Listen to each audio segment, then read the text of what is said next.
Tonight, we're going to talk about how medieval peasants stayed alive during freezing cold winters a long, long time ago. These were ordinary people who had to be super smart and tough to get through some of the hardest nights ever. They used clever tricks like stuffing cracks with straw to keep the cold out and sleeping in groups to stay warm. When you think of medieval times, you might picture knights, big feasts, and fun fairs. But for most peasants, winter wasn't fun at all. It was all about figuring out how to survive the freezing cold. Every winter felt like a tough test they had to pass, and they didn't get any do-overs. Imagine this.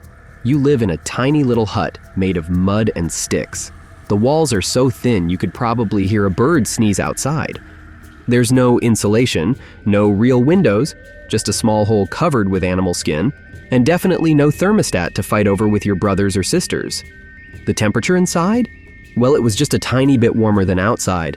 If it was freezing cold outside, then inside was only a little less freezing. Nights were the toughest. Everything was dark, the wind would howl like a spooky ghost, and the fire in the hearth would barely help. It tried its best, but mostly just kept the toes warm for whoever was sitting right next to it. Back in the day, staying warm in winter was really hard. If you were far from the fire, it felt like you might as well be outside in the cold, but with no good snacks to cheer you up. Clothes didn't help much either. Regular folks didn't have fancy fur coats or cozy blankets stuffed with feathers. Most people just had a few itchy wool tunics and maybe a cloak that smelled like a goat. They would try layering them, hoping to stay warm like a human onion, but it didn't work very well. And beds? Forget about fluffy mattresses or soft quilts. Beds were usually just sacks filled with hay or straw, with some old leaves thrown in. Oh, and don't forget the fleas that came along for the ride. Life as a medieval peasant was anything but fancy. Winters were freezing cold, and it wasn't just uncomfortable. It could be really dangerous. People had to worry about frostbite, getting too cold to survive, or even freezing to death, especially little kids and older people.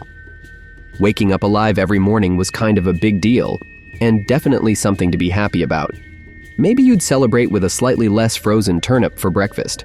People had to wear every piece of clothing they owned, snuggle with their animals, and hope they didn't wake up with icicles on their faces. You wouldn't believe what they lived in. Their homes were super windy and not cozy at all. Most were made from something called wattle and daub. That's just a fancy way of saying they used sticks woven together like a basket, then covered them with mud, straw, and, yep, animal poop. But they didn't do it to be yucky. The poop actually helped keep the walls sticky and warm, and since they had animals everywhere, it was always easy to find. These old houses didn't stand a chance against a strong winter storm. The cold wind would sneak through every little crack and hole, zooming into the tiny one-room houses and making sure you stayed cold and uncomfortable. Privacy? Nope. Warmth? Not really. But hey, it sure made you tough. And let's talk about the roofs. Those thatched roofs might look pretty, but after a few months of rain and snow, they'd start to droop, leak, and sometimes let animals in. Windows, if there were any, were super small and usually covered with thin animal skins or wooden shutters. Cozy? Not so much. Back in the old days, glass was super expensive. Even rich people could only afford a tiny little window. As for the peasants, they were just glad if the wind didn't blow the cowhide off their walls during a snowstorm. And the floors? They were just packed down dirt. When it rained or snowed a lot, mud would come up through the ground, so it was like having a puddle inside your house. Walking around in your own home felt like stepping through a freezing swamp.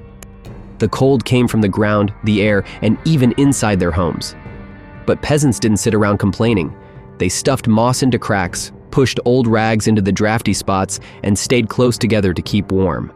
It was like teamwork to fight the cold. Sometimes they even rubbed sheep grease on the walls to block the wind. That's how they kept from turning into human popsicles. Imagine living in a house that's falling apart, and your best way to stay warm is using mud and goat hair. The cold in winter was the kind that made you shiver all the way to your bones. It crept up from the ground, through the straw on the floor, and seemed to freeze your whole body, even your soul. If you dropped something on the floor at night, well, good luck. It was probably frozen solid by morning. People tried all kinds of ways to keep warm. One idea was to cover the floors with thick layers of straw.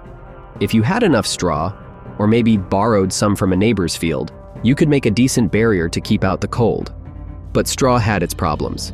It flattened really fast, got moldy even faster, and made crunchy noises every time you walked on it. Instead of just leaving the floor as dirt, some people would cover it with dried plants called rushes. But here's the gross part. They didn't clean out the old ones. They just threw new ones on top. Over time, this made a yucky, smelly mix of rotting plants, fleas, and who knows what other creepy bugs. It was like a weird medieval carpet that was damp, smelled bad, and was kind of alive. Beds didn't help much either. Most were just wooden frames stuffed with straw or hay, which wasn't exactly comfy.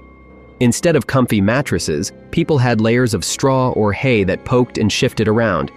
Sleeping wasn't about getting cozy. It was more like rolling around awkwardly just to stay warm and keep your blood moving. The truth is, peasants didn't really beat the cold ground. They just figured out how to deal with being uncomfortable. A good night's sleep wasn't about feeling nice or dreaming. It was about waking up in the morning with all your toes still there,